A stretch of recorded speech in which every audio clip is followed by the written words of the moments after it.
Ah, c'est tout un honneur aujourd'hui de vous parler de Diane Ouellette. Diane, je l'ai connue il y a plus de 7 ans maintenant. Diane est arrivée dans la vie de Férouz et Hody alors que on lançait, nous, notre tribu. Et j'ai eu la chance de la coacher, de devenir son coach pour un petit moment où je l'ai accompagnée. Évidemment, c'est elle qui avait fait ce choix dans se sortir de quelque chose qui l'emprisonnait depuis plusieurs années et que vous allez découvrir ici. C'est une femme qui sentait à l'intérieur d'elle la leader, la femme d'intuition, et qui déjà accompagnait une ligue de hockey en faisant toutes les communications, qui a, je vous dirais, de grande qualité en communication et qui pouvait apporter à beaucoup d'entrepreneurs, beaucoup d'entreprises, beaucoup de personnes cet espoir qu'on peut aller plus loin. Pourquoi? Parce qu'elle porte une lumière à l'intérieur d'elle. Et quand on porte une lumière à l'intérieur de soi, ça devient facile d'accompagner les autres à voir leur lumière. Et puis, moi, je vous dirais, regardez cette petite fille qui est ici.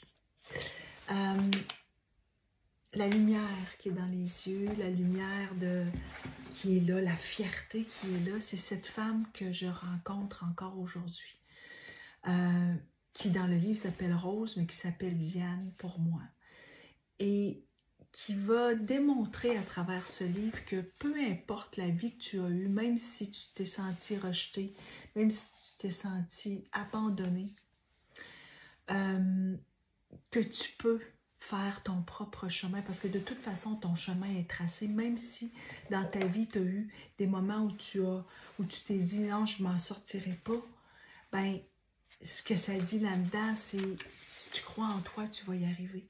Il y a un passage là-dedans que j'aime beaucoup, où elle dit, c'est page 85, Rose se replonge dans ses souvenirs après la séparation de ses parents. Les messages qu'elle a reçus, compris, retenus, interprétés de la société qui l'entourait lui avaient démontré très clairement que les 3 fillettes, donc elle parle de elle et de ses 2 sœurs, donc que les 3 fillettes n'avaient que peu de valeur, peu d'avenir, qu'elles finiraient toutes démunies, dépourvues de moyens et dépravées. Et ce que ça dit un peu plus loin, cette petite étincelle brillait à son insu à l'intérieur d'elle parce qu'elle savait qu'à l'intérieur d'elle qu'il y avait une lumière. Et même si elle ne cherchait pas à l'allumer, même si elle ne cherchait pas à l'éteindre, cette petite lumière était là inconsciemment. Et aujourd'hui, cette lumière, elle la porte toujours. Donc, si vous ne savez pas comment trouver la lumière à l'intérieur de vous, moi, je vous dirais, lisez ce livre. Et même si c'est pas ça, de lire ce livre va vous amener à, d'abord, avoir espoir que vous pouvez écrire le vôtre aussi un jour, mais surtout que la persévérance, c'est quelque chose que vous avez à l'intérieur de vous et il ne s'agit que de prendre l'interrupteur puis de faire ouf, on l'allume. Alors voilà, merci Diane, merci beaucoup.